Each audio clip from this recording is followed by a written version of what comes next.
making sure you were paying attention this morning.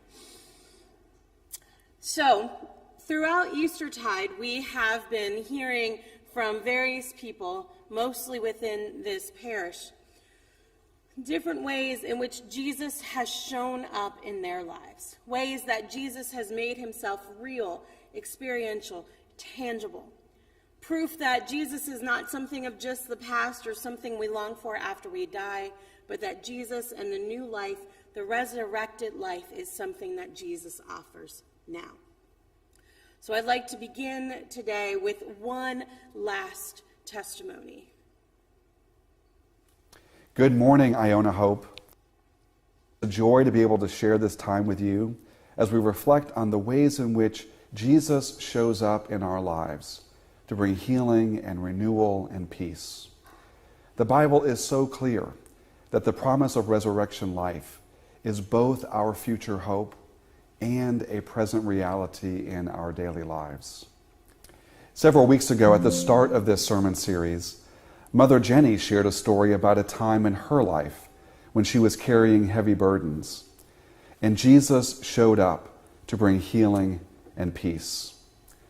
So I thought it would be fitting for me to share with you about a time when I was weighed down by the stress and strain of life, and Jesus showed up in a powerful and transformational way to bring freedom and peace. Shortly after I was called to serve as rector of my first parish, I was going through a particularly stressful time in my life. There were a number of personal and professional events that all came together into a perfect storm, and I found myself in a spiritual rut. You know, those times when you seem to be vigorously spinning your spiritual wheels, but you are not going anywhere. I tried to pray more.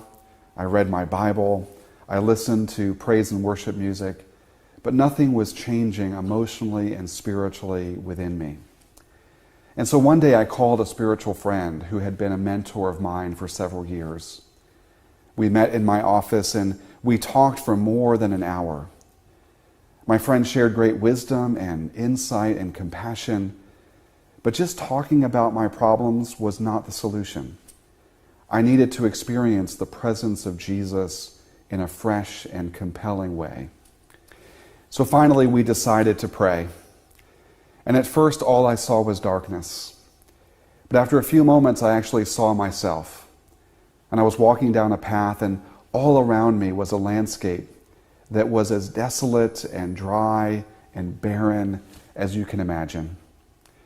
As I was walking down this path, I could see that I was carrying in my arms a stack of boxes. A stack of boxes that was much taller than me. In fact, I couldn't even see the top of the stack. And each of the boxes had a label. One box was labeled family. Another box was labeled job. Yet another box was labeled ministry. Another box was labeled finances. Another box was labeled grief. And I quickly realized that these boxes represented the weight of responsibility that I was carrying. Now, of course, they were neatly stacked and well organized. And I thought to myself, if I let go of all this, there will be complete chaos. I have to hold on. I have to tighten my grip. But as I was praying, I could hear this voice saying, Doug, you need to let go.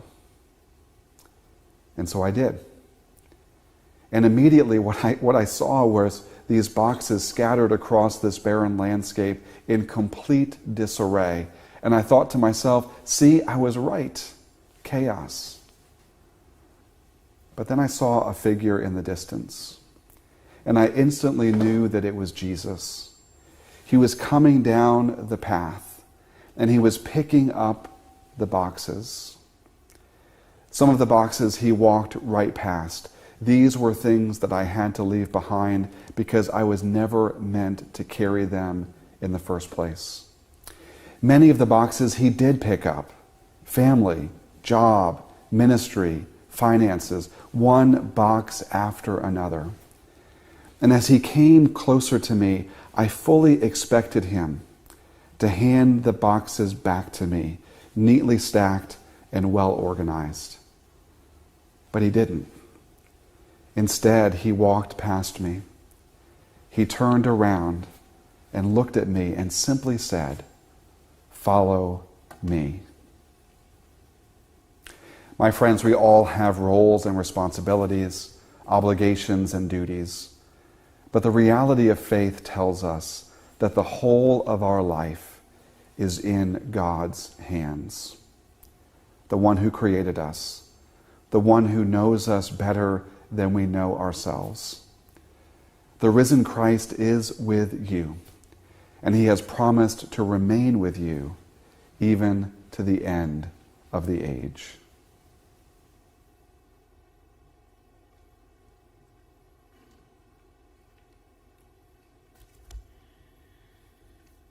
So the introduction of that got cut off a little.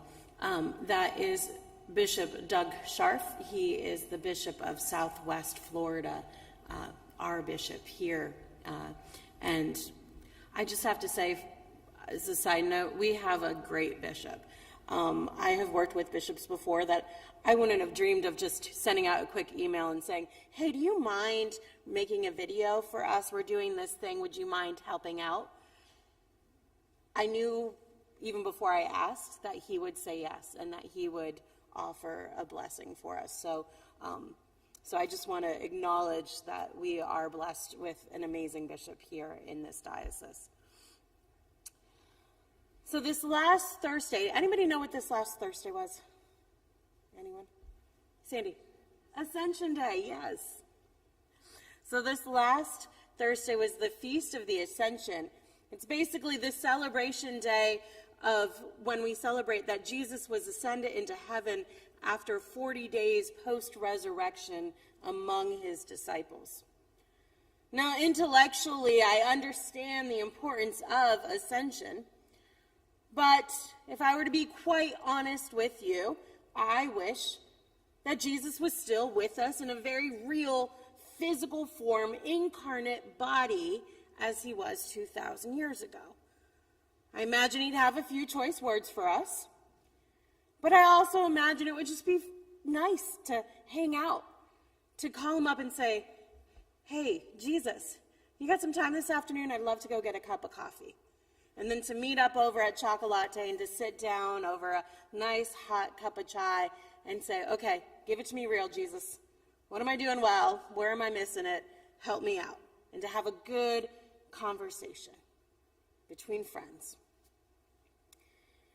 And yet, the truth is, Jesus has ascended, and so the way that we relate to Jesus today is not exactly the same as the first followers would have related with him. And with that ascension, it means that Jesus put the next generation of followers, Jesus put his legacy, his mission, into the hands of a few. Those whose qualifications at times were a little questionable. Jesus put the early church into the hands of Peter, James, and John, Thomas, eventually Paul.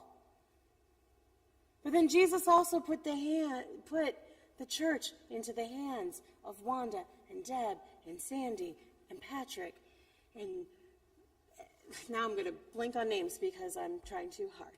But you get the point. All of you, insert your name into that.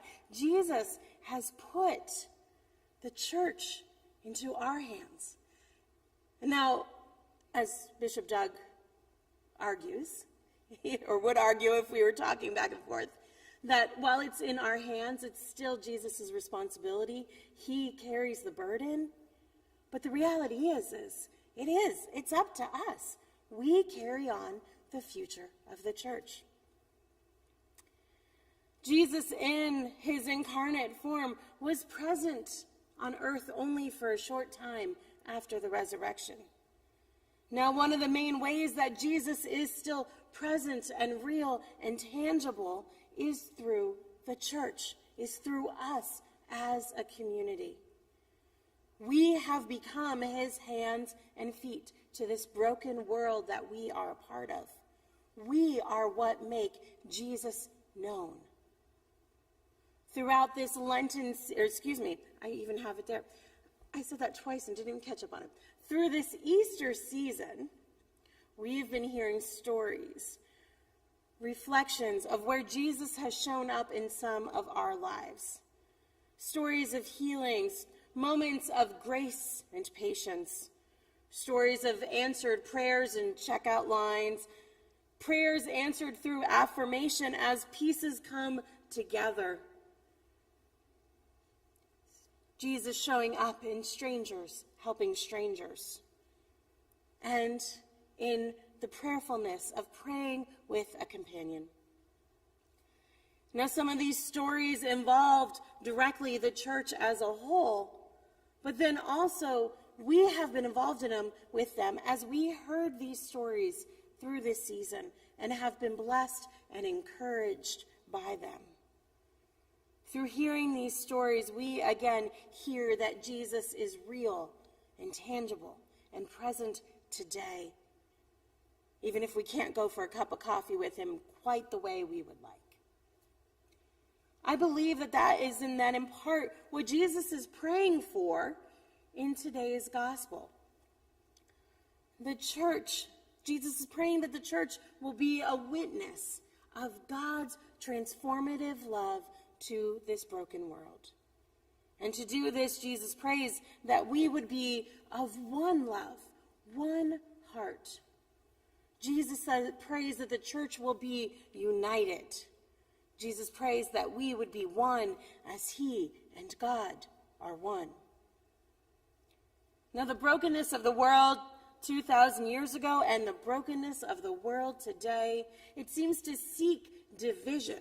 It seeks to pit people against each other.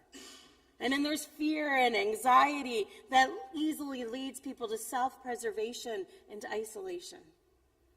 And then there's our own egos that seem to get in the way when we say it's my way or the highway, or Rector knows best. When the broken world looks at the church and sees division, it thinks the church is no different than the rest of us, so why bother? But when the outside world sees a community that is diverse, that can still come together and worship and love one another, even with all of those differences, it sees the church being as one as God and Jesus are one. And they see that it is something special, unique, and that's something that they want to be a part of. I think this is a pretty fair evaluation for Iona Hope. In what ways do we live as one heart, one mind? And in what ways do our behaviors and our attitudes actually work against us? When are the times that we share one another's burdens? And when are the times that we simply add to them? When do we speak words of love to one another? And when do we speak unkind words behind someone's back? In what ways are we united? And in what ways are we divided? In what ways is Iona Hope making Jesus real and tangible and experiential to this world around us? And in what ways are we self-sabotaging?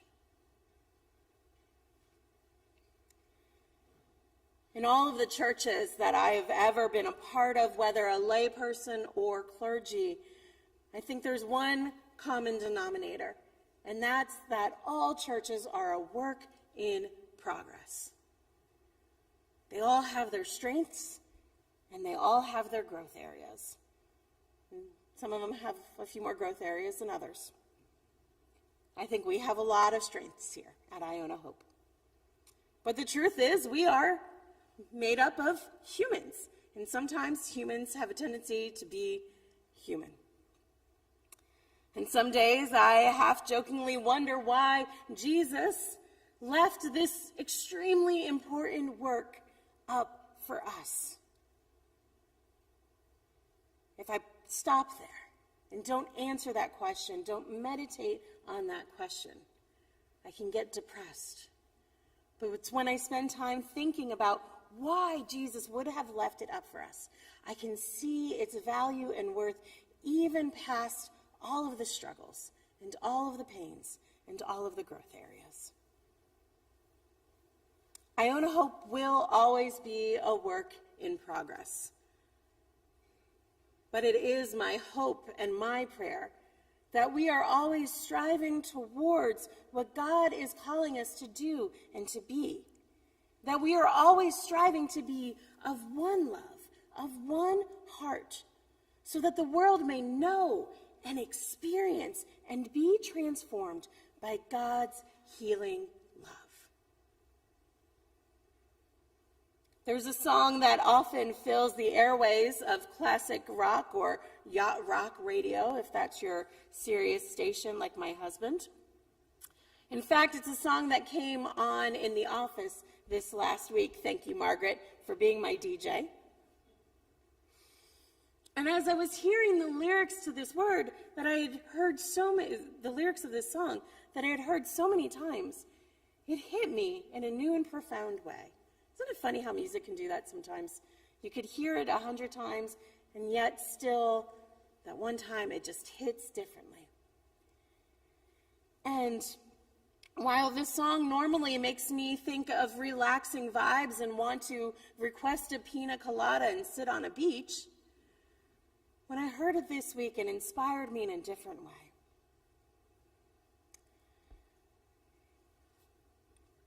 And through that, I am more convinced than ever that Bob Marley is, in fact, a prophet, both in his time and in our time today. Here are a few of the words, if you haven't already picked up on what song I've been thinking about. One love, one heart. Let's get together and feel all right. Okay, I know it feels a little corny initially. As it was in the beginning, so it shall be in the end. Sounds pretty familiar to us. Give thanks and praise to the Lord, and I will feel all right. Let's get together and feel all right. We are called to live as one love, as one heart, together, united. And the result of that is so that the world will know that God is love and that all will be made all right. This is my prayer. Amen.